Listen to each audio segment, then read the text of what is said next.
바울과 그 동료들이 서로에게 신앙적인 버팀목이 되었던 것 같이 영적인 메시지를 공유하고 주 뜻을 이루기 위해서 뭉쳐야 된다는 거예요. 우리는 너무나 개인주의화 되지 않았는가 뒤돌아봐야 됩니다. 각자 도생하고 있지는 않은가 한번 생각해 봐야 된다는 거예요. 신앙 안에서 함께 선한 일을 도모하고 서로에게 의지가 되는 삶은 정말로 참되고 복된 삶이라는 것을 여러분 기억하시기 바랍니다. 바울과 그 동료들이 하나님의 일을 위해서 뭉쳤듯이 이제 우리가 또한 바꿔야 될 공동체가 하나 있으니 그것은 바로 가정입니다. 부부도 자녀를 신앙 안에 올바르게 키우기 위해서 뭉친 동역자입니다. 여러분의 부부들이 그런 존재들이라는 거예요. 가정을 믿음으로 이끌고 또 주님 안에서 말씀 가운데 신앙 가운데 가정을 이끌기 위한 협력하는 동역자들이 바로 이 부부라는 겁니다. 가정은 신앙의 공동체가 되고 성령의 공동체가 되어야 됩니다. 혹시라도 부부들 둘 중에 한 사람이 아니면 둘 다 서로 다른 목표를 향해서 가고 있다면 또는 다른 관심사와 다른 가치관을 가지고 한 10년, 20년을 살아간다면 이 시간 주일 예배 시간에 같은 메시지가 떨어진다 하여도 같은 메시지를 듣는다 하여도 서로 다른 해석을 벌이는 일이 서로 다른 해석을 하는 또 서로 다른 적용을 하게 되는 일이 벌어지게 된다는 거예요. 결국은 부부는요, 가족은요, 같은 신앙 안에 모여야 된다는 거예요. 만약에 여러분들 중에 대화가 단절되고 관계가 소원해지신 분들이 있다면 전 권면드립니다. 오늘부터 가정예배를 시작하십시오. 짧게라도 시작하시기 바랍니다. 그게 또 너무 힘들다면 함께 큐티를 시작하시기를 권면드립니다. 이것은 권면이 아니라 하나님의 권위로 명령하고 싶습니다. 여러분 5분이라도 10분이라도 부부끼리 앉아서 영적인 대화를 꼭 나누시기 바랍니다. 멀어졌던 여러분의 관계가 이 신앙 때문에 멀어졌다는 것을 여러분 인지하셔야 된다는 거예요. 달라스 월라드는 하나님의 음성이라는 책에서 우리가 어떻게 하면 하나님의 음성을 깊이 있게 들을 수 있는지 방법을 소개하고 있습니다.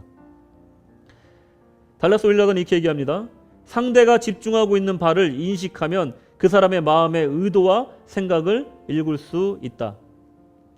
하나님이 원하시는 바를 몰라 당황하며 거기에 대해 지시받아야 할 때가 많은데 그것은 우리가 하나님의 일에 얼마나 동참하지 않고 있는 것을 보여주는 단적인 증거다.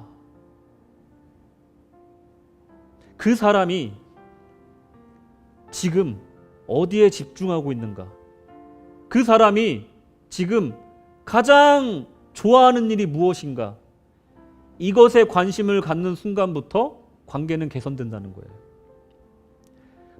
마찬가지의 원리로 우리가 만약에 어찌할 바를 몰라서 당황하고 또 뭔가 지시가 있었으면 좋겠다라고 생각할 때 그것은 무슨 증거냐면 내가 그만큼 하나님 일에 관심이 없고 그리고 하나님 일에 동참하고 있지 않다라는 증거라는 거예요.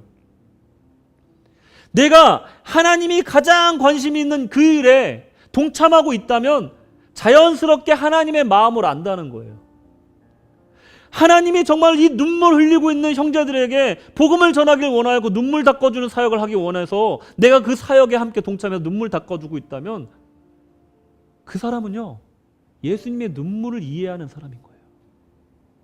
만약에 하나님이 정말 말씀 전하는 것을 원하여서 아니면 정말로 힘들어하는 사람들 찾아가서 방문하는 것을 원하여서 그 사역을 내가 감동하여서 그들을 찾아가 눈물로써 전도하고 정말로 물심양면으로 도와주고 있다면 우리는 하나님의 심장을 갖고 있는 겁니다. 무슨 말인지 아시겠어요? 예수님을 만나려면 어디로 가셔야 되는지 압니까? 가장 어두운 곳, 가장 힘든 곳, 가장 연약한 곳으로 가야 돼요. 왜냐하면 갈릴리 그곳이 그런 곳이었습니다. 우리 주님을 만나려면요 우리 주님이 계신 곳에 가야 돼요. 주님의 마음을 이해하려면요 주님이 하시는 그 일에 우리가 동참해야 돼요. 그래야 그 마음을 알 수가 있다는 겁니다. 관계가 소원해졌다면 상대방의 일을 한번 같이 해보십시오. 같은 목표와 같은 취미에 집중해 보시라는 거예요. 예컨대 만약에 어떤 부부가 몇 년 안에 우리가 집을 사자, 우리가 좀 합심해 의기투합했어요. 그리고 열심히 일을 하고 동역한다면 얼마나 아름답습니까? 정말 그 부부가 주로 하는 대화가 뭘까요? 대출 이자, 아니면 어느 지역이 집이 참 뭐 발전 가능성이 있다더라, 아니면 어떻게 하면 돈을 모을 수 있을까, 이런 대화를 서로 나누면서 으쌰으쌰 하지 않겠어요?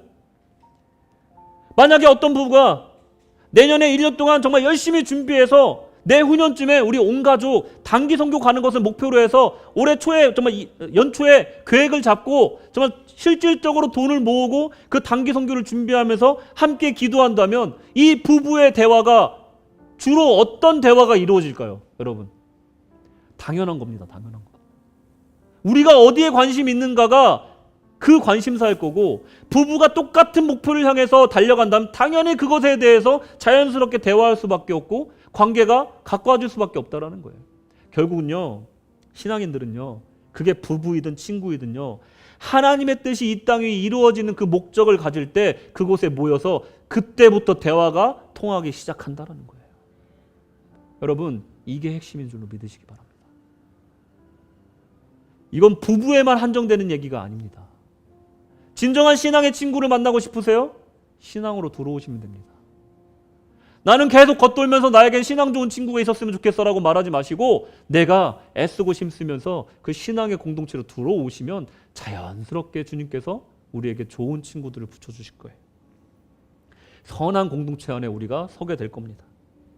하나님의 마음이 어디 있는지, 하나님이 정말로 관심 갖는 게 무엇이고, 하나님이 정말 진정으로 원하시는 일이 무엇인지 그 일에 동참하는 순간 우리는 이미 하나님의 음성을 듣고 있는 것입니다.